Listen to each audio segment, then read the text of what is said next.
Sucesso do passado não garante o futuro. Já dizia o Albert Einstein, né? Loucura é querer ter um resultado diferente fazendo as coisas iguais. Quem é você para falar do meu negócio que é um sucesso já faz 20, 30, 40 anos e que veio do meu pai, que veio do meu avô e assim por diante? Aí eu falo assim, é verdade, eu não sei se você acredita ou não, mas me parece que houveram dinossauros no passado e dominavam o planeta, mas eu não tenho visto eles ultimamente. A própria Kodak, né? Era líder de mercado. Cadê Kodak, gente? Tudo muda e a gente precisa estar muito atento a isso, mesmo que a sua empresa já seja um sucesso.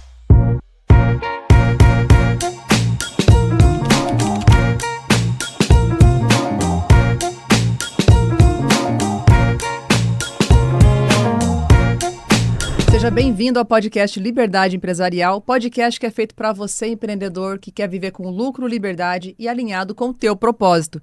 Eu sou Carol Santos, sou sua mentora nessa jornada e aqui a cada episódio eu trago especialistas para compartilhar um pouco da jornada e como construir empresas que realmente vão funcionar, perpetuar, mas principalmente colocar lucro no teu bolso, que lucro é bom e eu gosto, né?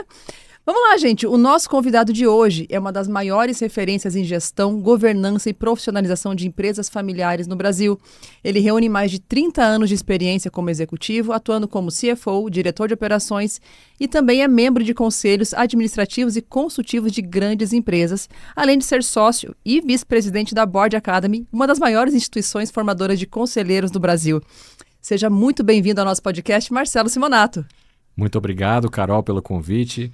Prazer estar aqui com você e com a sua audiência também, para poder apoiar e falar um pouquinho sobre esse tema que é tão importante na longevidade das empresas. Não existem empresas longevas que não tenham organização, que não coloquem o que a gente chama de governança proativa, que não é algo engessado, mas algo que ajuda a empresa a se organizar, a estabelecer processos, níveis de alçada, para que justamente, a gente costuma dizer, que o CNPJ dure mais do que até os CPFs que o criaram. Boa, vai ser... Gente, a pauta vai ser quente aqui hoje, então já pega papel e caneta que com certeza você vai aprender muito. Aproveita, se inscreve no canal e já compartilha esse vídeo com aquele seu grupo de WhatsApp que está cheio de empresário precisando de empresas que perpetuem, mas com lucro, né? Não só se arrastem, mas elas realmente tragam lucratividade para os sócios. Marcelo, prefere que chama de Simonato ou de Marcelo? Que todo mundo chama de Simonato, né? É verdade. É curioso isso, né? E a gente está falando aqui para empresários familiares e talvez o fundador seja lá o seu Santos, o seu Silva, né? E lá em casa era a mesma coisa. Quem era o Simonato? Era o meu pai. Pronto. Então imaginar que alguém me chamasse de Simonato parecia quase que um desrespeito ao pai. Mas de uns anos pra cá, eu passei a ser Simonato também. Eu acho que é questão da idade. Sinais da idade. Mas fique à vontade, Marcelo, Simonato. A gente fala Simonato, já sabe quem é. Fala Marcelo, pode ser qual Marcelo, né? Porque gera dúvida aí. Simonato, eu sempre começo com uma pergunta que é de praxe aqui no nosso podcast para todos os convidados. Para você não seria diferente. O que é liberdade para você? Muito bom. E você peguei não, no calcanhar já, né? Você não me deu nenhum briefing da pergunta antes, né? Então a gente tem que pensar assim devagar. Fica à vontade, bebe água. Mas eu acredito que liberdade é você poder fazer qualquer coisa que venha à sua mente, mas ao mesmo tempo com responsabilidade. É saber que você pode fazer tudo, mas como diz inclusive uma palavra bíblica, né? Nem tudo me convém, né? Não faz sentido. Mas eu posso fazer se eu quiser. Mas acho que isso não. Boa. E, Marcelo, como que você atua já há 30 anos, né? Nesse meio corporativo, já deve ter visto muita coisa, muitas histórias, muitos empresários sem liberdade alguma e muitos já conquistando liberdade. Mas dentro dessa história toda, profissional e como conselheiro principalmente, teve alguma história que mais te marcou, olhando como conselheiro, como especialista que veio de fora para dentro daquela empresa, sem citar nome, mas realmente algo que, nossa, essa empresa marcou, seja ela por alguma coisa muito atípica ou por uma coisa que realmente ficou no teu coração? É curioso, porque como executivo, e obviamente eu não nasci executivo, comecei lá atrás, com 14 anos como office boy, na antiga Fujifilm, máquinas fotográficas. Você lembra disso? Da foto, do filme. Esperava um ano para revelar. 36 poses, torcia para que só uma ou outra queimasse, Sim. né? Foi ali que eu trabalhei, comecei minha jornada.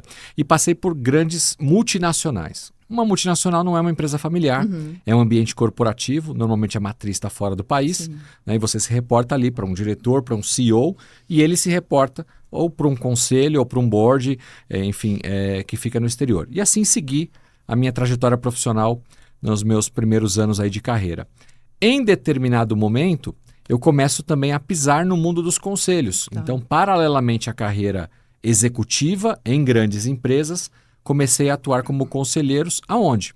Justamente nas empresas familiares, nas empresas de médio porte, né, que têm grande potencial de crescimento, mas que muitas vezes, infelizmente, param no meio do caminho por culpa de quem? Dos próprios donos. Os donos são os culpados sem culpa, porque eles não fazem por mal. Nenhum dono, nenhum sócio em sã consciência quer matar a sua empresa, mas grande parte deles está nesse exato momento matando, sem saber, sem culpa. Né? E vendo esse cenário, eu falei, poxa, se eu tenho uma bagagem vinda das empresas corporativas, por que não ajudar essas empresas, então, de médio porte familiares a também trilhar esse caminho? E aí, comecei a fazer esse trabalho e realmente, assim, Brasil afora, ajudando muitas empresas, muitos empresários. E eu percebi algumas situações. Uma das situações é o tal do eu-presário, né? O empresário de um homem só, de uma mulher só, que se vê muito sozinho, solitário.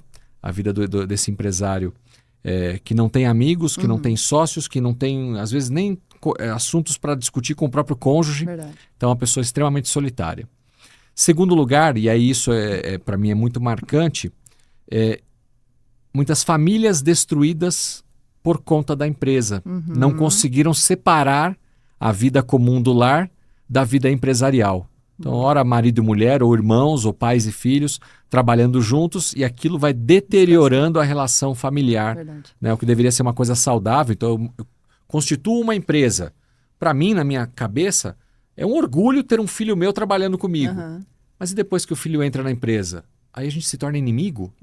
Não tem sentido, não tem coerência filho isso. Que nem quer estar lá, porque é um lugar que lembra de dor e afastamento. Exatamente. Né? Então, a gente começa a trabalhar com o que a gente chama de protocolo familiar. Existe o conselho de administração, o conselho fiscal, o conselho consultivo, que ajudam o CNPJ, e existe o conselho familiar, que ajuda a família, justamente para separar um pouco essas coisas. E às vezes, a melhor coisa que a gente pode fazer, você que está nos assistindo, fundadores, sócios, é demitir um filho da empresa. Porque ele vai continuar sendo seu filho, seu herdeiro, mas lá na empresa você pode ser uma bomba relógio, um problema que está sendo criado que não tem volta depois. Ele não precisa ter esse cargo, né? Exatamente. É melhor, às vezes, levar para um conselho. Participa comigo aqui uma vez por mês no conselho, mas não na operação, porque entra em choque. Eu no passado, cheguei a trabalhar com meu pai, inclusive em Alphaville. Estava conversando agora há pouco com um colega. Estou falando de 30 e poucos anos atrás. Meu pai tinha uma empresa aqui em Alphaville e eu ainda adolescente, antes de eu entrar para a Fujifilm com 14 para 15 anos. Eu estou falando aí com 12 anos. Vim começar a acompanhar o meu pai na empresa. Foi o suficiente para ver que não ia dar para trabalhar com ele. E que bom que muito cedo a gente viu. E aí eu segui uma carreira executiva, né, trabalhando em empresas e cresci na minha jornada. Mas então eu vejo esses dois pontos como os mais gritantes, na minha opinião. Um empresário muito solitário e um empresário que tem problemas familiares. Isso você viu em uma empresa específica ou você viu que é um padrão recorrente que acontece? Tem uma frase que a gente usa lá na Board Academy que é o seguinte: não existem novos erros. No mundo empresarial, não existem novos erros. Existem novas pessoas cometendo os mesmos erros. Ou seja, é recorrente. Você pode mudar o segmento, o porte. Está falando de gente? Vai repetir. É padrão, né? É padrão. Existe é um padrão. Ou seja, como conselheiros, mesmo que eu seja um conselheiro que tenha me especializado na área, sei lá, do agro, eu posso apoiar alguém lá na área da farmácia, do varejo, porque por similaridade e por ter pessoas em torno do negócio, os erros acabam sendo iguais. E geralmente iguais. Os problemas são entre pessoas, não é uma questão de técnica, Não é uma questão falta lógica. De sistema. É uma questão relacional, geralmente. Relacionamento. Né? Tanto é que o conselheiro, eu brinco que o conselheiro ele precisa ser um pouco de professor para ensinar e muito de psicólogo. Porque terapia empresarial. Terapia empresarial. Você usou um termo aqui, parar no meio do caminho, né? Explica pra gente, vamos dar um zoom in, porque eu acho que aqui a gente consegue encontrar muitos padrões de empresas que estavam crescendo, evoluindo, indo para algum lugar bem legal e literalmente parou no meio do caminho. O que você enxerga que é parar no meio do caminho? Eu gosto muito de fazer analogias. Legal. Né? Alguns lá atrás, Jesus fazia parábolas, né? E imagina o seguinte, você vai para a praia e aí você está chegando ali na areia, você vai começar a colocar o pé na água. Então, o empresário, a pessoa que decide empreender é aquela que decide colocar o pé na água ali na praia. Colocou o pé na água, vê se está gelada, né? Se está quentinho, e decide se vai entrar ou não. Você começa a caminhar, a água vai batendo na canela, está administrável, mas chega um momento da praia que você chega no que a gente chama de arrebentação, onde as ondas ficam quebrando, né? Não é bom estar nesse lugar, você concorda? Porque toda hora você tem que virar de costas, senão você vai tomar um caldo. Leva caldo. Ali é o lugar do caldo. Então, você tem que ou volta pra cá e fica com água pra baixo da cintura, ou passa a arrebentação e entra no lugar que aí tem a marola, que é gostoso, agradável de ficar, mas com o devido cuidado para não deixar a maré te levar a mar aberto, né? A correnteza te levar a mar aberto. Voltamos para o mundo empresarial. É idêntico.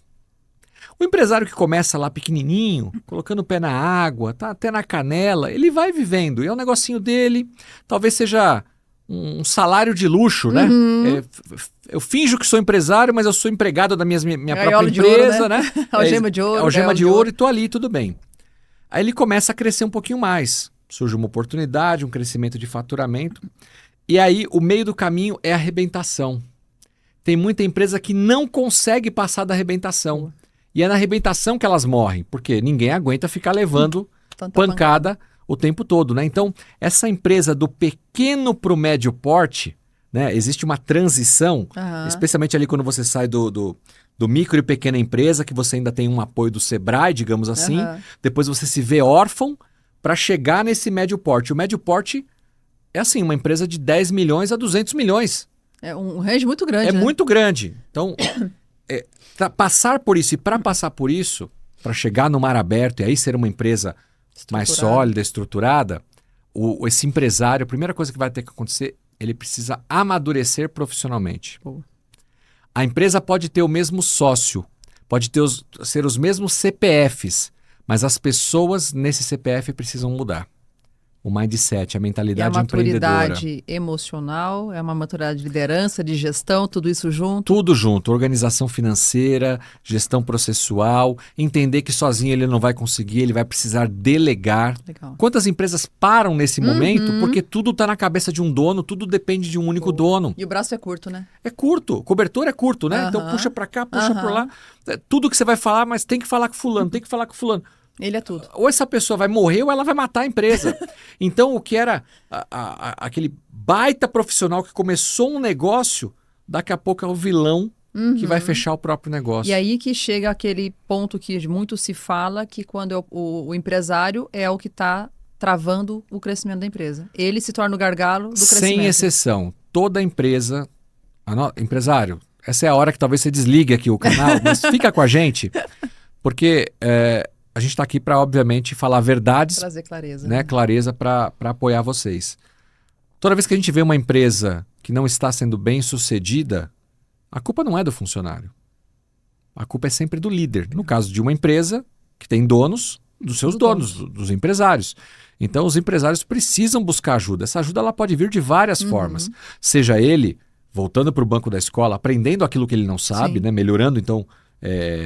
profissionalmente como empresário, seja buscando apoio de consultores, mentores, conselheiros, né, pessoas que oxigenam o negócio, trazendo uma visão de fora. Visão externa, né? faz muita diferença. Como é que está o futuro dos negócios, como é que está o mercado lá fora, os novos entrantes. Tem muito empresário que está olhando para a concorrência direta. Então, por exemplo, Itaú e Bradesco.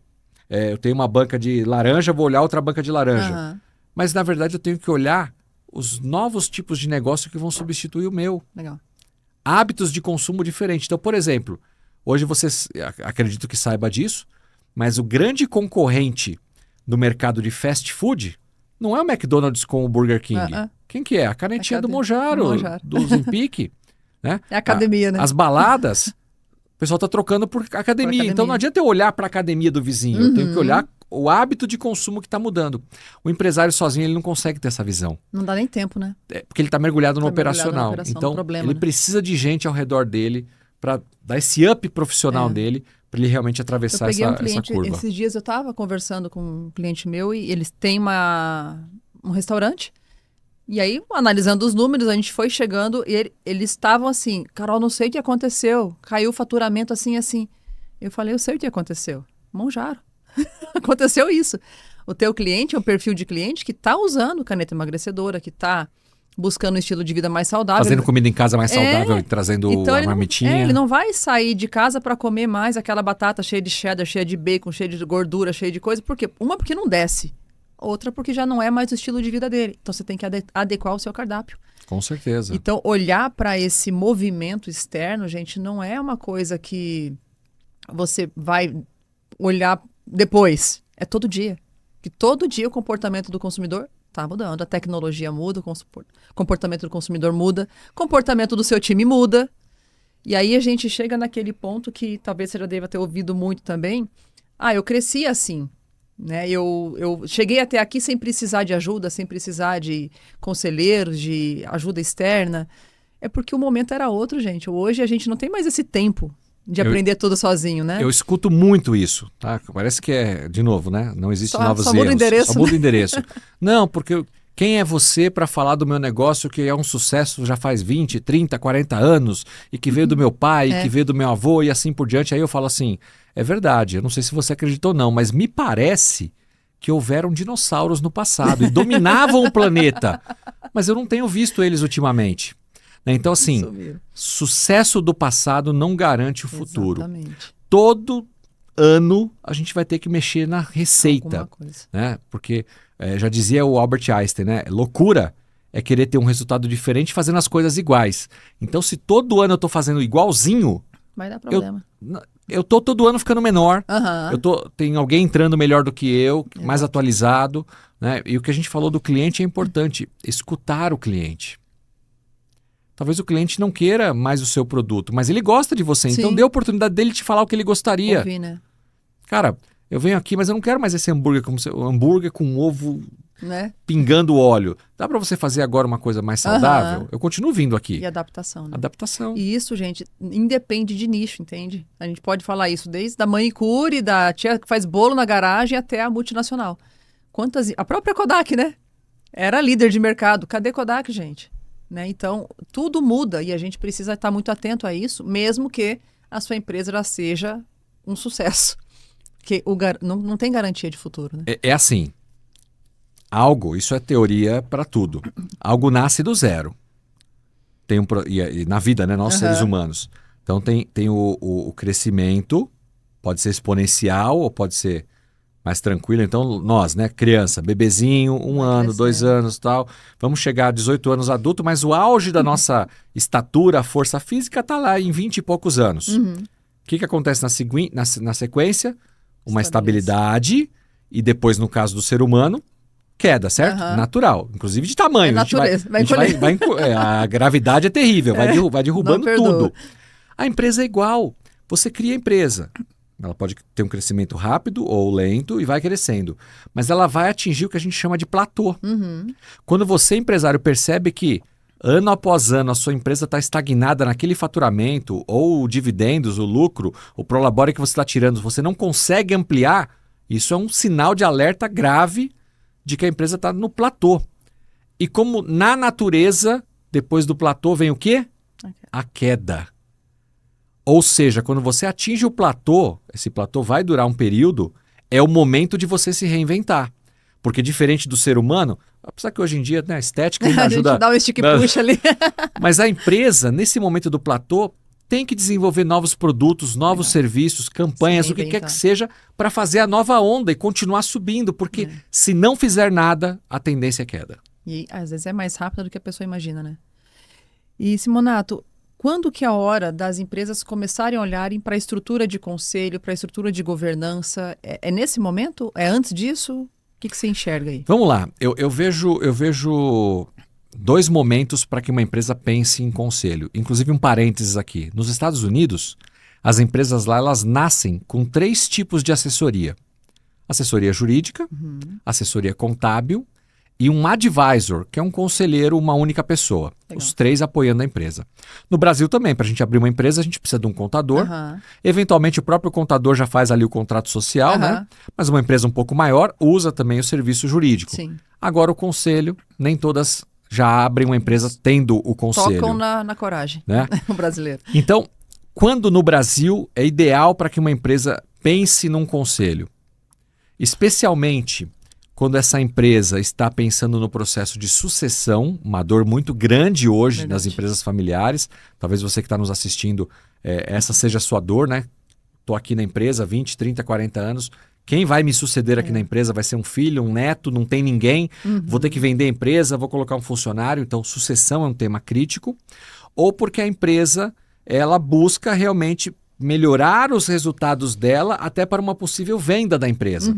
Então, um conselho ajuda a empresa a ter melhores resultados e, consequentemente, aumenta o valuation.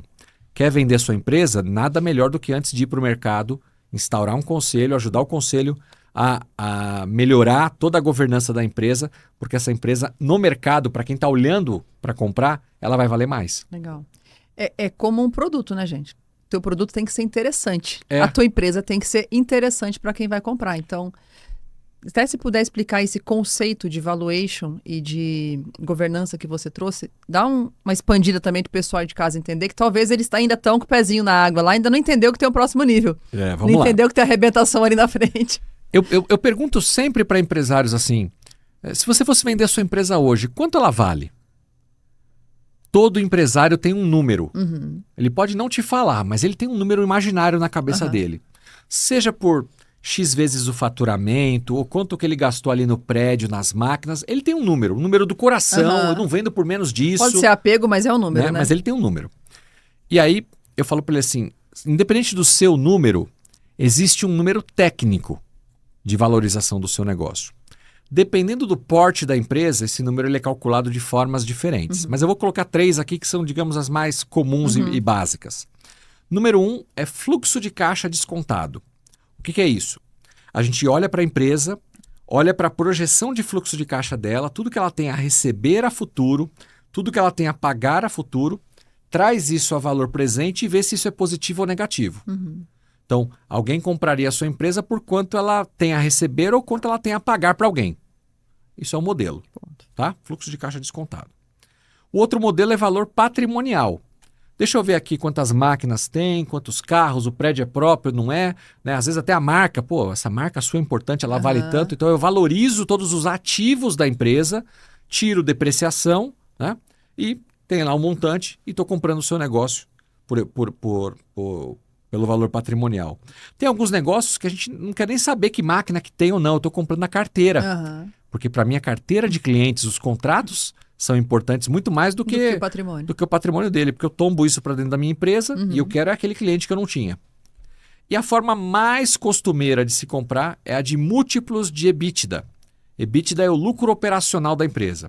Então eu faturo lá 1.200.000, tiro os impostos de venda, eu chego num faturamento líquido de 1 milhão, eu tiro o custo da minha mercadoria vendida de 700 mil, chego num lucro bruto de 300 mil, tiro as despesas para que aquela empresa exista, folha de pagamento da equipe administrativa, aluguel, servidor, não sei o quê, e chego num lucro operacional de 150 mil.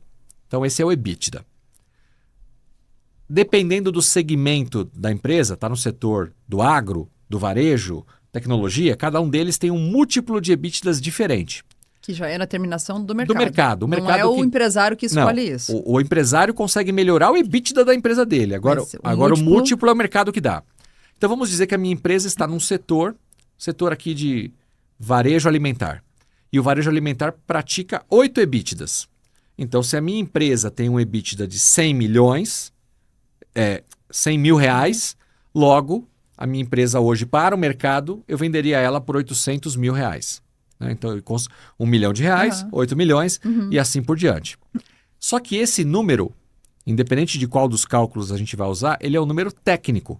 Ou seja, é o início da conversa. Ó, chegamos aqui na calculadora tal e vale 8 milhões. 8 milhões é o que o empresário, depois de calcular, viu que a empresa dele vale. Mas o comprador, isso aqui é um braço de ferro, ele vai ter sempre a ideia de puxar o valor para baixo. Como que ele puxa o valor para baixo? Ele vai para a empresa e faz a tal da due diligence, uma auditoria com a equipe dele. Eu falei para trazer papel e caneta, gente. Tem muita coisa aqui, ó. Anota aí, due diligence. Sem isso não vai para frente. Não vai. E ele vai entrar na sua empresa. Claro que vocês vão assinar um NDA, né? Um termo de confidencialidade dos dados que vão ser trocados ali e tudo mais. Mas esses auditores dele vão lá para dentro para descobrir os esqueletos. Para checar Deixa tudo. eu abrir aqui o armário do RH para ver se tem muito processo trabalhista. Deixa eu abrir aqui o armário de uma parte ambiental para ver se vocês contaminaram o solo e tem um BO que lá na frente vai dar uma multa. Tributário, então nem se fala. Né? Deixa eu ver se esse parque fabril aqui, o quanto está obsoleto ou eu posso contar mesmo com essas máquinas. Então, eles vão fazer isso para que esse 8 milhões... Que é auditar todas as linhas para ver o que de fato é real. Aí ele vai falar assim, olha, esse 8 que você falou, tirando isso, eu pago 5. E aí começa o braço de ferro. Não, 5 não. Então eu vendo por 7, só que eu te pago 5 agora e 2 milhões eu vou deixar guardado. Faz-se uma conta chamada escrow account, que é uma conta reserva, que ninguém pode mexer, só os dois juntos, que vai ser liberada para o vendedor mediante alguns anos, algumas coisas acontecerem e aqueles riscos caducarem. Então não tem mais risco de pagar essa pendência? Toma aqui o dinheiro então. Entendi. Se tiver que pagar a pendência, a gente desconta desse valor que está guardado. Então isso é muito comum no mercado. Então, só para desenhar para vocês aqui, gente, tem muito empresário que negligencia a gestão, uma governança, transparência de números, que bagunça todo o caixa da empresa, né? Vai saqueando a empresa na rotina ali. Se você pensa um dia em vender a sua empresa, de você ter esse dinheiro no seu bolso, que é fruto do seu trabalho, da construção de uma empresa bacana financeiramente falando, você precisa ter organização. E essa organização é inegociável porque um dia ela precisa ser auditada para que tenha valor de mercado, para que você tenha esse dinheiro no seu bolso. Olha só que interessante. Outro dia eu fui conversar com um empresário. Aí o empresário falou para mim que a empresa dele valia 100 milhões de reais. Aí eu falei assim, tá, mas me dá uma tese de onde que vem o cálculo. Ele falou, porque eu faturo tanto, tô deixando tudo de lucro e tal. A conversa estava indo bem. Eu falei, tá, ele tem um racional que defende aqui a tese dos 100 milhões. Eu falei, tá bom, vamos trabalhar com esse número. Continuei conversando com ele. Daqui a pouco ele vira para mim e fala que ele usa o cartão de crédito corporativo da empresa nos seus gastos pessoais. Falei, opa, sinal amarelo. Daqui a pouco ele vira para mim e fala assim, Marcelo, eu administro a empresa pelo fluxo de caixa, porque a contabilidade é terceirizada e os números que vêm do contador eu nem entendo. E acho que está errado. Aí eu fui capturando as informações. 2-0, 3-0, 4-0. No final eu falei para ele, meu amigo, você acha que alguém vai comprar a sua empresa olhando que você saca dinheiro da empresa por outra forma que não é prolabore ou dividendos? Porque você tá, me perdoem aqui a palavra, entre aspas, roubando a empresa via cartão de crédito. Sim. Né? O empresário acha que tudo é dele, mas tem que haver a separação da pessoa física da jurídica. O empresário merece ganhar bem, mas tem duas formas dele ganhar. 3, vai. Número 1, se ele trabalha no negócio, ele merece um prolabore. Então eu vou contratar um diretor financeiro? Não, eu vou ser o diretor financeiro, então eu recebo aquele salário. Com valor compatível de mercado, né, gente? Muito bem lembrado. Sem supervalorizar. Se eu pagaria 20, 30 para um diretor, não adianta eu querer receber 100. Exatamente. Tá errado, já começa por aí. Segundo lugar onde eu posso ganhar, eu eventualmente tenho imóveis, bens que estão no meu nome ou numa holding imobiliária que aluga para a empresa principal. Então eu recebo aluguéis. É legal, você pode receber dessa forma. E terceiro, que é o mais tradicional, obviamente, é a empresa ser lucrativa e distribuir os dividendos. É assim. Agora, ficar usando o cartão de crédito da empresa ou liga sempre para a menina do financeiro, faz um Pix para tal lugar. Paga a escola das crianças aí. Tá comprando iate, tá andando de Porsche, tudo com dinheiro da empresa. E depois quer vender a empresa, ninguém vai comprar. Porque quem vai comprar é profissional. Vai fazer a due diligence. Vai pedir um balanço auditado. Você não confia nem no número do contador, quanto mais tem um balanço auditado. Imagina alguém de fora acreditar nesse número, né? Então, pessoal, assim, um recado muito sério. Se em algum dia, algum momento vocês pensarem que a um curto, médio prazo vocês vão vender a empresa de vocês, antes de fazer isso, 2 anos antes, tem que colocar a casa em ordem. Porque vai ser o período em que quem vai comprar vai observar. Ele não vai observar 10 anos para trás, mas os 2, 3 últimos anos vão ser observados. Precisa estar organizado, precisa estar auditado. né? Um conselho vai ajudar vocês a ver todos os parâmetros necessários para organizar essa empresa. Ou seja, eu brinco que é cuidar do sítio, né? Quer vender um sítio? Arruma a cerca, Deixa corta bonitinho. a grama, pinta o telhado, aí fica bonito, o valor aumenta e você arruma um comprador. Deixa do contrário, bonitinho. E isso é o que podemos chamar de governança. governança são a implementação de processos escritos, níveis de alçada, quem pode fazer o quê, um organograma adequado para evitar fraudes, para evitar desperdícios. Então, a governança sustenta essa transparência de uma possível negociação. E até para a empresa funcionar bonitinho, A né? governança ela não é só implementada porque a empresa vai ser vendida. Ela é especialmente implementada para que a empresa sobreviva, Boa. tenha longevidade. É proteger do próprio dono, né? Se ela vai passar para filhos, sucessores ou será vendida, é uma outra decisão. Boa. Mas a governança ajuda o CNPJ a não morrer. Boa. Entendeu, gente? Olha, você está entendendo a importância disso aqui? Porque tem gente que acredita que é imortal. Se um dia eu morrer, Se eu morrer, não é se, gente, você vai morrer. Não é se eu morrer, você vai morrer. A questão é quando, e ninguém sabe. E aí tem aquele problema, né? Essa questão é muito contábil, fiscal, jurídica que você trouxe, mas tem também a questão da sucessão, né? Porque às vezes a empresa não vai ser vendida, não vai ser passada a mercado, mas ela vai ser herdada. E se ela está nessa bagunça toda, ela também vai ter um problema que daí é da porta para dentro, que é familiar, né? e olha só que interessante, quando a gente fala em sucessão, a Carol tá falando aqui para você pegar papel e caneta, né? Então anota isso que eu vou falar com todo carinho. Se você, pai, mãe, sócios aí da empresa, tem um sonho, porque é um sonho nosso, né, de pai e mãe, querer que os nossos filhos assumam a nossa empresa um dia, esse trabalho, esse projeto tem que começar na adolescência dos filhos, tá?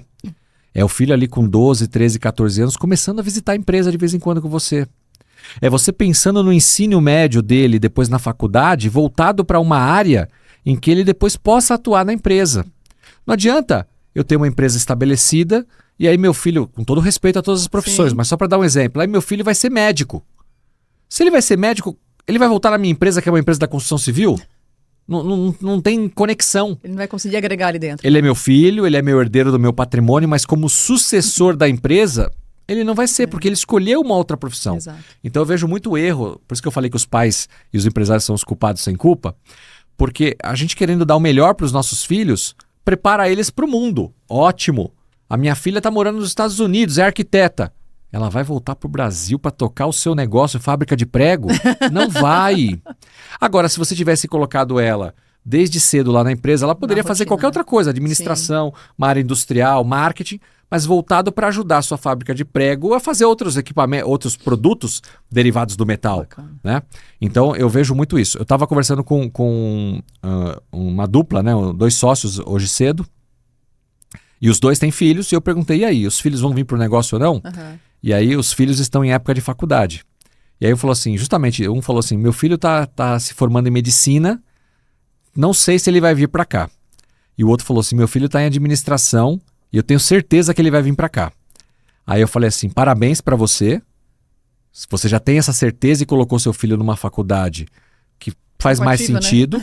E deixa eu falar para você, deixe seu filho ser feliz sendo médico, porque como é que você vai trazer, depois dele sofrer Outra realidade, 5, 8 anos de medicina, falar, não, agora você não vai ser médico, vai tocar um negócio aqui da família que não tem nada a ver com medicina. Se torna um Né? fardo muitas Se vezes. torna um fardo. E aí começa a criar os problemas na família. Isso é impossível? Nunca vai acontecer? Não, não é verdade.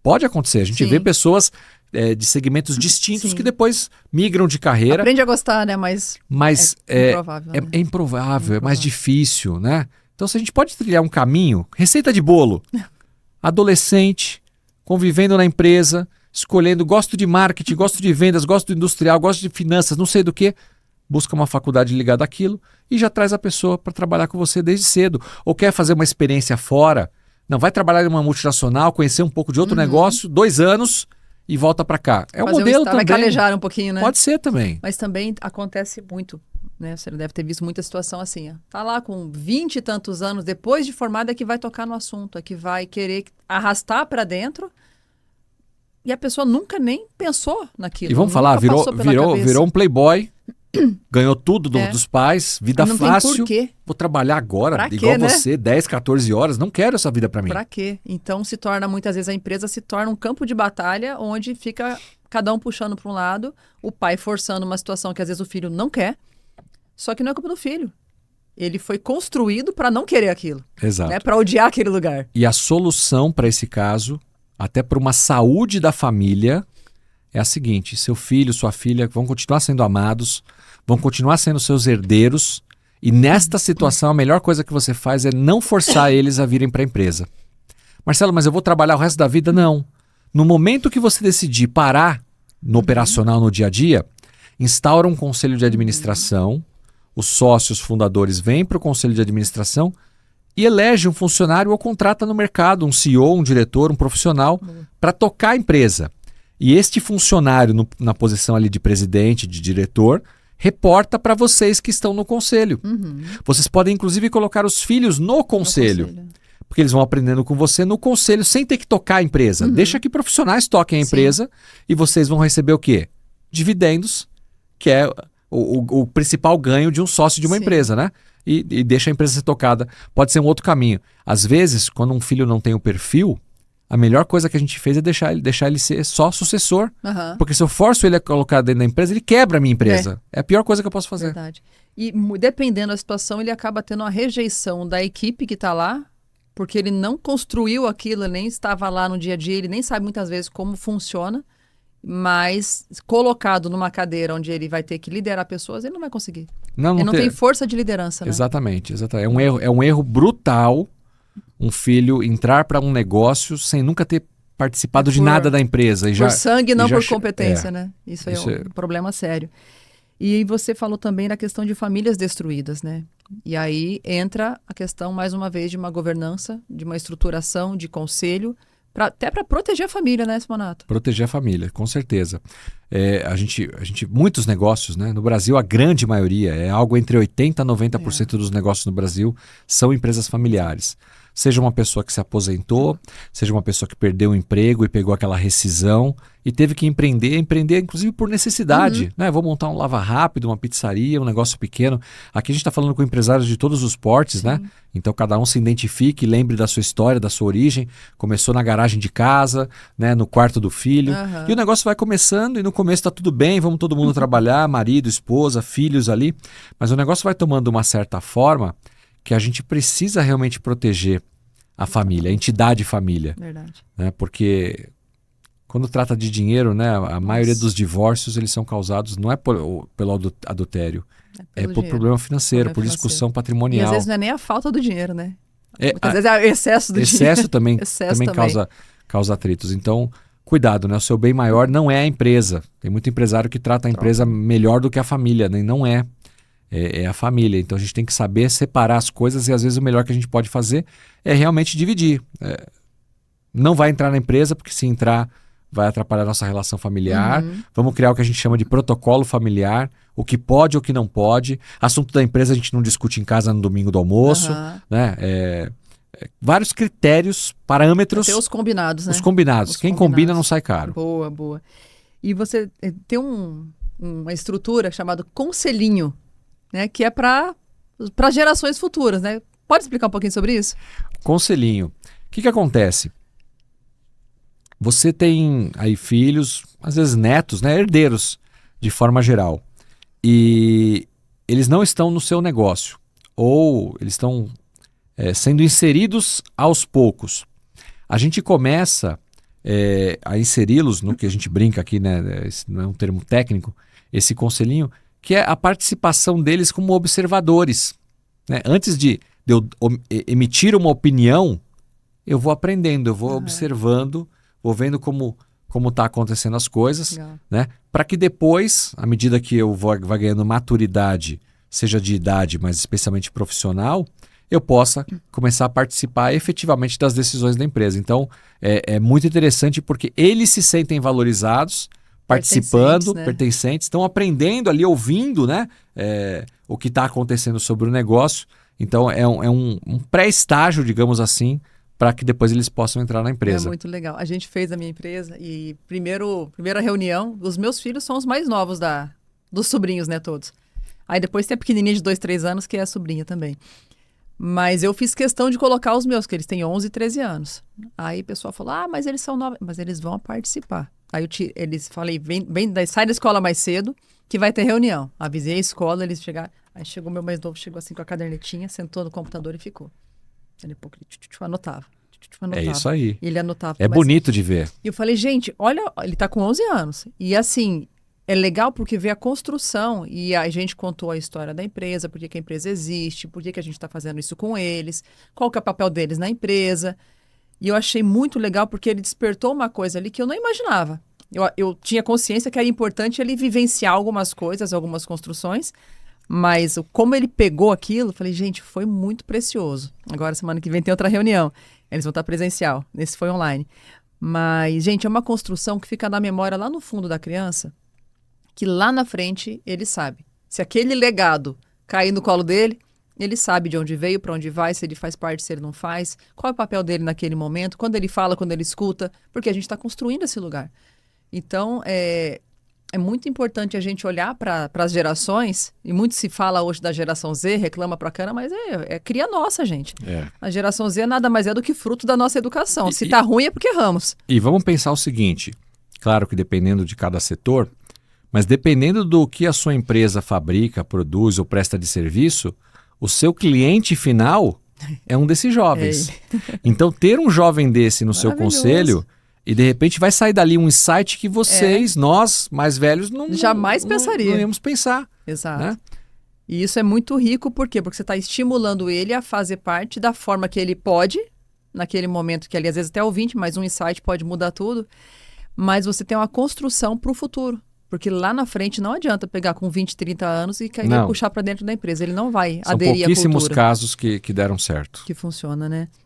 Agora, Simonato, vamos voltar naquela questão dos empresários, né? De quando começar a estruturar, a organizar essa gestão toda, a separar a pessoa física da jurídica de verdade, de ter uma maturidade gerencial. Você usou até esse termo, né? De amadurecer a liderança, a gestão, amadurecer a empresa como um todo.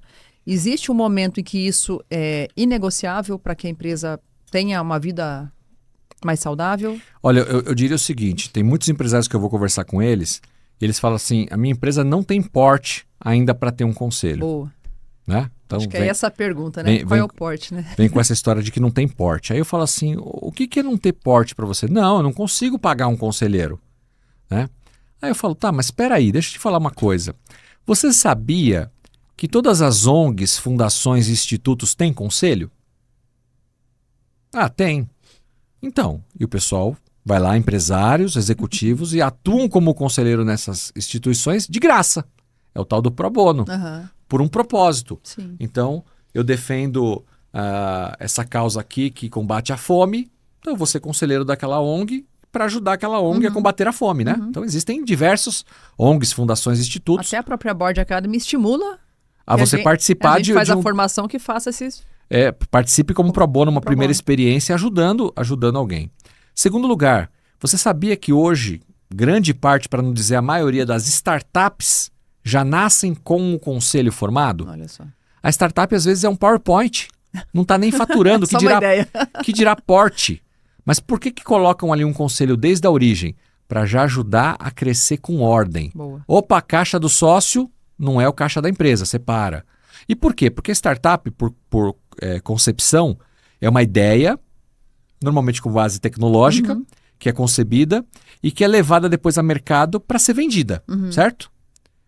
De novo, o investidor, aqui o comprador, é alguém bobo? Não, é alguém que conhece. Ele vai colocar dinheiro ou vai comprar uma startup desorganizada que está misturando o caixa pessoal dos donos com o da empresa? Não. Então, um conselho logo de cara na startup já deixa ela organizada para quando ela for para o momento de se apresentar ao mercado para ser vendida, os investidores olham e falam, cara, a ideia é boa, o nicho que decidiram criar aqui, esse aplicativo, que quer que seja excelente, e o CNPJ por trás da ideia está organizado. Legal. Vou comprar. Então a probabilidade de receber o investidor é maior quando a empresa está organizada. Assim, é infinitamente maior quando a empresa está organizada. Então guarda essa informação. Se o terceiro setor tem conselheiros pro bono, se a startup que nem às vezes fatura, monta conselho, por que você, empresário, que está faturando quanto? 1 milhão, 10 milhões, 50 milhões no ano, 200 milhões? Qual que é o tamanho da sua empresa? Não pode ter conselho. Há 2 anos e meio atrás, e aí fecho aqui. Há 2 anos e meio atrás eu procurei um dono de um posto de gasolina bandeira branca numa certa cidade. Vou chamar ele de Seu João.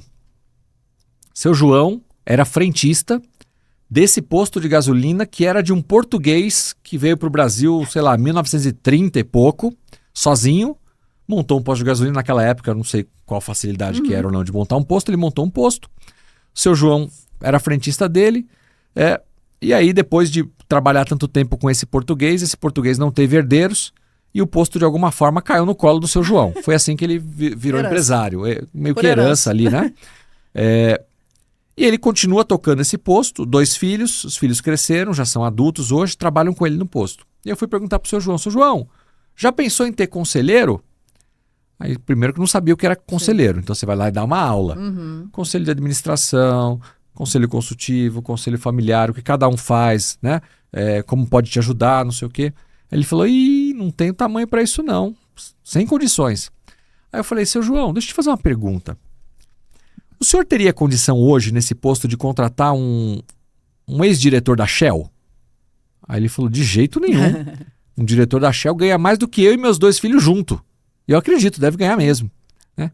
Eu falei, e se o senhor contratasse um diretor ou ex-diretor da Shell, da Ipiranga, de qualquer grande empresa aí de combustíveis, por uma fração do que ele ganha como executivo, para ele ser conselheiro do senhor, para o senhor ter o WhatsApp dele a qualquer momento que o senhor precisar de ajuda, o senhor conseguiria pagar, não conseguiria? Talvez se for uma fração, né? Ele é meio caipira, for uma fração, acho que sim. Eu falei, então, Seu João, agora imagina o quanto esse diretor ou ex-diretor de uma grande empresa, estou usando aqui a Shell só para exemplificar, poderia ajudar o senhor a comprar combustível mais barato, a comprar combustível com mais prazo, a pegar esse boteco que o senhor tem aí no posto e transformar numa loja de conveniência e que talvez faça o senhor ganhar mais dinheiro lá dentro do que vendendo gasolina, a transformar aquele canto do senhor ali numa troca de óleo efetiva, que hoje ninguém vem aqui trocar óleo com o senhor, o pessoal só passa para abastecer. Aquele outro canto que está perdido ali, colocar um lava rápido, e fui falando várias coisas para ele. Ele falou, e dá para ele me ajudar? Eu falei, lógico que dá. Se ele conhece todo o mercado, né? E o senhor vai pagar uma fração por ele. Moral da história. Ele concordou em eu apresentar um diretor. Aí eu fui para o mercado, para a Board Academy. A gente tem hoje mais de 12 mil alunos. Então é fácil para a gente conseguir encontrar as pessoas certas no lugar certo. Encontrei 2 diretores. Ex-diretores, né? Um da Shell e um que trabalhava no grupo Pão de Açúcar, na parte de postos de combustíveis que ficam nos mercados. Legal. Colocamos os 2 lá, de fato, por uma fração pequena, porque eles queriam ajudar. Sabe, eu já ganho dinheiro aqui, mas eu quero ganhar como conselheiro em vários lugares, um pouquinho em cada lugar. E os 2 entraram lá fazem 2 anos e meio. Que legal. Sabe o que aconteceu em 2 anos e meio? Olhando hoje o posto do Seu João, ele tem 3 postos de gasolina. Só isso, para contar. E tá só aquecendo, né? Então, assim, não tem tamanho, não tem porte, tem vontade. E como diz meu amigo Faria Souza, sócio da Board, quem tem vontade tem metade. Boa. Você tem vontade de organizar sua empresa, melhorar o faturamento dela, resultado, mais dinheiro no seu bolso, aumentar o valuation, a valorização dessa empresa para ser vendida, isso passa pela instauração de um conselho. Pequeno, para começar, mas tem que colocar o pé na água. Boa. E aí, o que impede os empresários de colocar esse pé na água, de enxergar isso? É olhar por essa ótica que você trouxe pra gente? Eu acho que falta ainda muito conhecimento a respeito disso. A gente olha para conselho ou governança Soa pesado, né? E acha que é uma coisa grande. muito corporativa, só as empresas SA, capital aberto é que vão ter.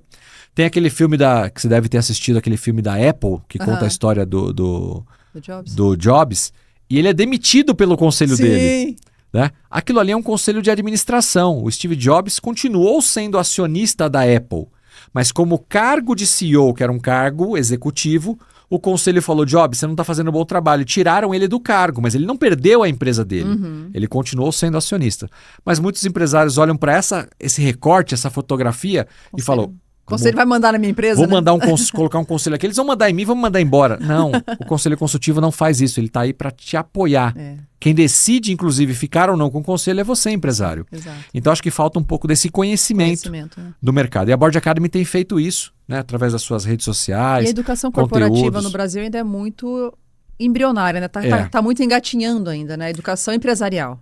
Quando o cara sai do Sebrae, até ele chegar num porte, assim, média alta, ele está meio que sozinho. Tem um gap ali, né? Tem um gap. Existe um gap aqui onde o empresário precisa de alguém para pegar na mão dele. A gente sabe que tem vários grupos de mentoria. Sim. Aqui na região de Alphaville tem muita gente boa trabalhando e apoiando os empresários que precisam mesmo para poder passar dessa quebrada. Mas ainda assim existe a resistência, né? O medo de abrir números, o medo de estar com alguém. O que de fato pega nessa resistência aí? A gente fala que é levar o conselheiro na cozinha, né? A cozinha é o bastidor lá. Você leva na sala, na antessala, no lavabo. Mas conhecer a cozinha e os quartos, só quem é muito íntimo. E o conselho passa por isso também. Sim. Muitas vezes a gente implementa conselho numa empresa e passa vários meses, já chegou numa empresa a passar mais de ano, sem que a gente olhasse todo o detalhe da empresa, porque o empresário está nos observando. A gente está ganhando confiança dele e ele vendo que aquilo que a gente recomenda para ele, ele coloca em prática, ajuda, melhora. E ele vai abrindo mais, vai abrindo mais. E tem muito empresário, obviamente não é 100%, mas tem empresário que no passado cometeu algum deslize. Sim. Uma meia nota, um caixa 2, fez alguma coisa errada, por bem ou por mal. Eu vou abrir isso para terceiros, vão me julgar, né? Então ele fica reticente em ter terceiros observando as coisas que ele fez no passado. O conselheiro ele não é auditor, o conselheiro não é da polícia, não é detetive. O conselheiro está lá para ter dever de lealdade aos donos da empresa, transparência, então a gente precisa saber a realidade da empresa para ajudar vocês a dar o próximo passo. É igual um médico, se você não contar para o médico tudo o que está acontecendo, como é que ele vai te dar uma receita, um diagnóstico? E aí cabe ao conselheiro também ser um parceiro dessa empresa para ir tirando e sabendo perguntar, e sabendo conduzir, e sabendo observar para tirar o que ele precisa de ingredientes para dar um direcionamento. Exatamente, é isso. Acontece muito também do empresário ter o ponto cego. Ele sabe que está doendo, mas não sabe de onde é que vem aquela dor, de onde é que vem aquele problema. Eu já peguei muito assim. Ah, Carol, estou com problema de vendas. Aí você vai puxando o fio. Não, o problema não é venda, o problema é que tua precificação está errada. O problema é que teu time está inchado. Todos os outros problemas, menos a venda. Você está vendendo legal. Ou culpa alguém, né? Pior. Meu gerente comercial é ruim. Não, peraí. Vamos ver se é ele que é ruim mesmo. Exato. Ou a cadeia do processo está mal desenhada. O seu marketing não está trazendo lead. Exato. Né? O seu produto está defasado. O preço do produto. Então tem várias concepções. Exato. Mas a gente às vezes tenta personificar num chapéu. É mais fácil. É mais fácil. É igual futebol, né? Culpa um lá, troca ele, por isso que o Brasil vive trocando de técnico, porque a culpa é sempre do técnico, e não é. É mais embaixo. Exatamente, é mais estrutural, né? Mais estrutural. Então o modelo do negócio vai ditar muita coisa, a forma como você está conduzindo dita muita coisa, até quanto você permite ser ajudado dita muita coisa. Então, com muito amor no coração, gente, recebe aqui e vai anotando, porque tem coisas que ninguém vai te falar. Ninguém vai te falar lá fora. Né? E eu vejo assim, o conselheiro, muitas vezes ele acaba comprando briga, né?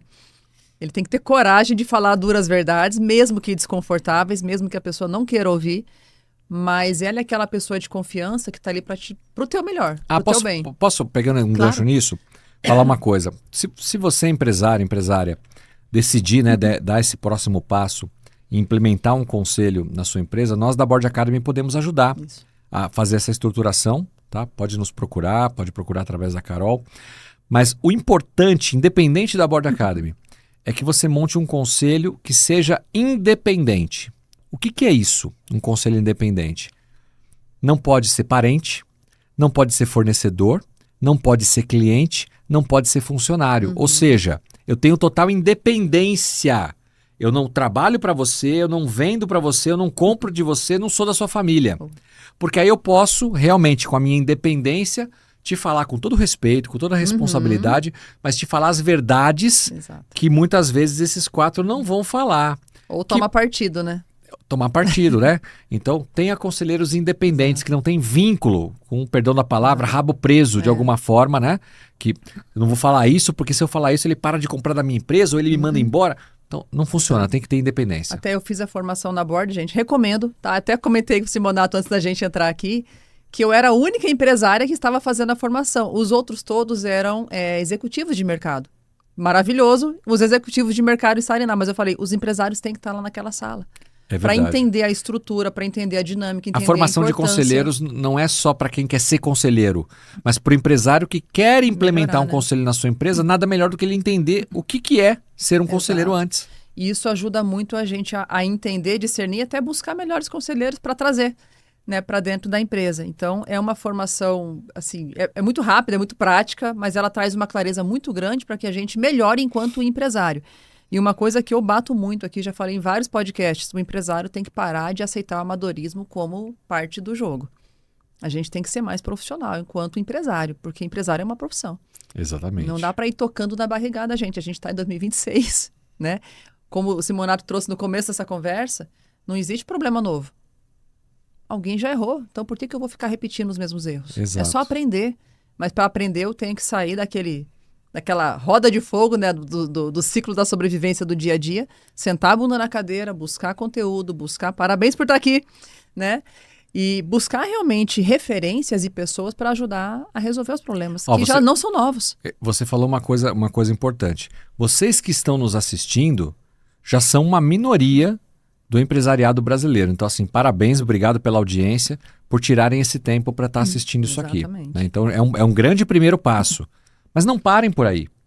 Qual foi a última vez que você participou de uma feira de negócios? Que você foi num evento com outros empresários? Quando foi, dependendo do seu segmento, obviamente, você foi para alguma feira nos Estados Unidos, do seu segmento? Para a China, para a Alemanha, né? Visitou outros lugares, visitou empresas concorrentes. Tem empresário que não visita cliente e fornecedor. Eu não sei, ele está preso dentro da sala, está enjaulado, porque não conhecer os seus principais clientes e fornecedores é um absurdo. O negócio cresceu de tal forma que agora os vendedores vão, e ele parou de ir visitar o cliente, ir a campo, coisa que ele fazia. Vamos recuperar aquele velho amor, né? Volta aí no dia 1, né? Volta no dia 1, como é que você fazia, né? Tá. Ficar atrás da mesa, dentro da empresa, você está preso aí, não faz sentido. Então precisa oxigenar mais e só vai fazer isso lá fora. Exato. E respirar novos ares traz também muita percepção, muito insight, né? Eu falo, gente, não tem como você ir para um outro estado, um outro país e não observar coisas que você pode trazer para a tua empresa. Seja no modelo de atendimento, seja no treinamento do pessoal, seja na tecnologia. Alguma coisa você vai enxergar. Mas dentro da jaula não dá, né? Tem que sair. E um exercício prático aqui para vocês. Nunca mais visitem um restaurante, uma padaria, um posto de gasolina, uma loja qualquer lugar. Porque a gente vai, nós somos pessoas físicas, frequentamos vários lugares, né? Sem ter um olhar de aprendizado. Qual que é o fluxo? Eu acabei de almoçar num lugar. Olha, como é que é o fluxo aqui, né? As pessoas entram por aqui, saem por aqui, a comida vem dali, o layout do lugar, como é que é o atendimento? Então aqui paga aqui, mas o outro paga... Isso traz algum aprendizado para o meu negócio. Exato. Né? Então eu não estou ali simplesmente para me alimentar, mas eu também aprendo. Né? Sair desse piloto automático. Sair automático. Gente, quanta coisa... Você já pegou muita coisa aqui já hoje, né? Já pegou muita coisa, tenho certeza. A gente falou sobre empresa familiar, sobre governança, sobre sucessão, sobre conselho...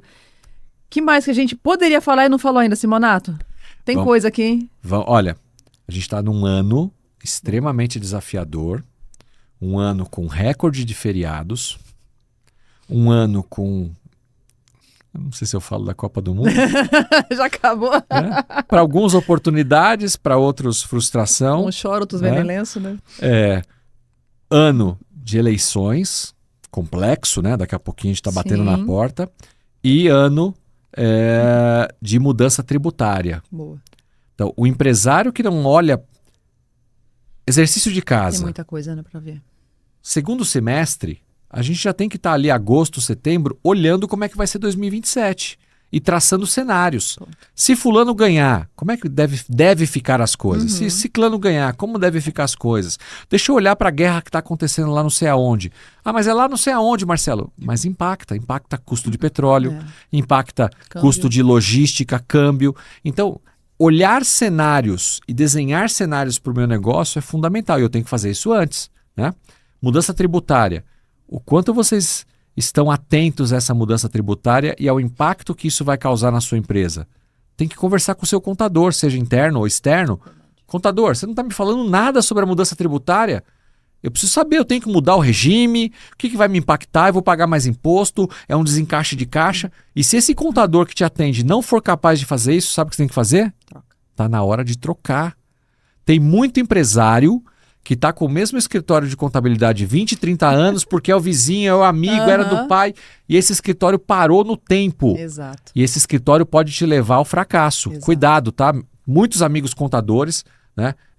Respeito muito a classe, sou amigo do presidente do CRC São Paulo, CRC Rio de Janeiro, CRC Rio Grande do Sul, mas a verdade é essa, como qualquer profissão, tem os bons e os ruins, aqueles que pararam no tempo. É verdade. Então a gente tem que olhar para esse setor. Se o seu contador não está falando para você sobre questão tributária agora, você já está atrasado. Fica esse alerta. E eu sempre falo para os meus mentorados, não espera o teu computador te puxar. Puxa ele. Pelo menos a cada 6 meses, puxa ele, ó. Vamos dar uma olhadinha aqui nos números? Vamos ver se está fazendo sentido? Vamos ver se esse enquadramento tributário está certo? Claro! Às vezes você precisa ter mais de um CNPJ, fazer uma blindagem patrimonial, um planejamento tributário. Né? Eu conheço empresas que saíram de um quase fechamento da empresa para hoje ser altamente lucrativas Ajustes. com ajuste de parafuso ali na questão Mas tributária. você tem que puxar, gente. Fala advogado e contador, você tem que ter tiracolo. E puxa eles para conversar, porque eles atendem múltiplas empresas. Eles não vão lembrar da sua num lindo dia, te chamar para conversar, para te falar coisas lindas. Você vai ter que puxar. Uma coisa que eu lembrei agora com essa sua fala, conversando com um empresário outro dia, eu perguntei para ele, por que você decidiu ter... Ele tem 7 empresas. Por que você decidiu montar um conselho na sua empresa? Ele falou assim, Marcelo, sabe o que acontece? Quando a gente é empresário, especialmente quando a gente é empresário e começa a ganhar dinheiro, a gente acha que a gente pode tudo, que a gente não tem chefe, que não tem para quem prestar conta e que é super-herói. E a verdade é que nós não somos. Não, né? longe disso. E tomar uma decisão sozinha pode levar a gente do sucesso ao fracasso. Então, eu vi a necessidade de ter um conselho, porque como ser humano, eu preciso me reportar a alguém. Eu preciso ter alguém, e aí eu me forço nos meus conselhos, mesmo sendo consultivos, que eles não mandam em mim, mas eu me preparo. Opa, semana que vem tem reunião do conselho. Deixa eu ver aqui os números, tal, deixa eu estudar, porque senão eu vou passar vergonha na hora de falar com o conselho. Então o conselho me faz ser um empresário mais forte. Todo mundo tem que ter um líder, né? Todo mundo. O conselho, ele vai me cobrar, ele não vai mandar em mim, mas ele vai me cobrar dos meus pontos cegos. Sim. Ele vai falar assim, já falou com o contador sobre planejamento tributário? Te manter na linha, te manter atualizado. Então, empresário, não anda sozinho, é muito caro o custo do erro. É caro ter um conselho? Depende. Dá para montar um conselho de uma forma enxuta, né? E conforme você vai crescendo, o conselho vai crescendo, obviamente, junto com você. Sim. Em termos de remuneração. Mas o custo do erro, o custo da inércia é muito maior, sem dúvida alguma, do que o investimento em ter profissionais gabaritados, experientes, que vão abrir portas e que vão te fazer ser um profissional melhor. É sobre isso. Gente, não baixa a guarda, não brinca em serviço, tem muita mudança tecnológica de pessoas, tributárias, trabalhistas. Você tem que ter alguém te ajudando a trazer elementos e trazer raciocínios e reflexões e provocações, porque sozinho não dá conta. É impossível. E outra coisa que eu quero destacar aqui, não acredite que um advogado vai saber tudo. Você tem que ter o tributarista, tem que ter uma equipe, né? O trabalhista, enfim. Por quê? Porque cada um entende de uma área específica. Sim. E aí, eu já vejo muitos empresários que lá no começo tinha um só e foi crescendo, se esqueceu que aquele um não dá conta. Assim como aquele um contador não dá conta mais. Mudar é necessário muitas vezes, porque nem sempre o profissional que estava com você no dia 1 está com você hoje da mesma forma, conseguindo te atender. E isso serve para o teu time, serve às vezes para o teu sócio, serve para o teu contador, para o teu advogado e talvez lá na frente até para o teu conselheiro. Que quem é conselheiro de uma empresa de 10 milhões não é de 1 bi, é outro conselheiro. Sim, as dores são diferentes, os momentos. São vivências diferentes, então a gente tem que respeitar a fase da empresa, discernir a fase da empresa e avançar para a próxima fase. Então, tem coisas que vão ficar no passado, sim, desapega, dá tudo certo, faz parte da vida. E tem coisas que você vai ter que buscar uma nova referência lá na frente. Então, esse movimento todo, eu sei que deixa muita gente desconfortável. Ah, mas era o meu funcionário, estava lá no dia 1. Tá, mas ele não evoluiu no ritmo da tua empresa. Então, você vai ter que colocar alguém na cadeira. Né? Aquele gerente que gerenciava 5, não gerencia 50. Sim. Ele não dá conta, aquele líder também não dá conta. Então, você tem que evoluir. E isso é algo inegociável para você avançar e ter lucro e liberdade. Simonato, deixa um recado para os empresários, fala algo aqui que eles precisam saber e talvez poucos tiveram coragem de falar sobre governança, sobre conselho e sobre crescimento empresarial, até sustentabilidade empresarial. Legal, Carol. Primeiro, quero agradecer muito aqui pela participação, uma honra para a gente também. E eu, em nome da Board Academy, a gente está à disposição para apoiar você. Né, sei que você trabalha com foco aí em empresas familiares também, né? Sua trajetória como empresária, empresa de família. E a vocês que estão nos assistindo aqui, especialmente os empresários, né? Fica aqui o meu respeito, a minha admiração. Vocês são a locomotiva do nosso país. Exato. É importante dizer isso, tá? Não são lá as 430 empresas que estão listadas na Bolsa de grande porte, não.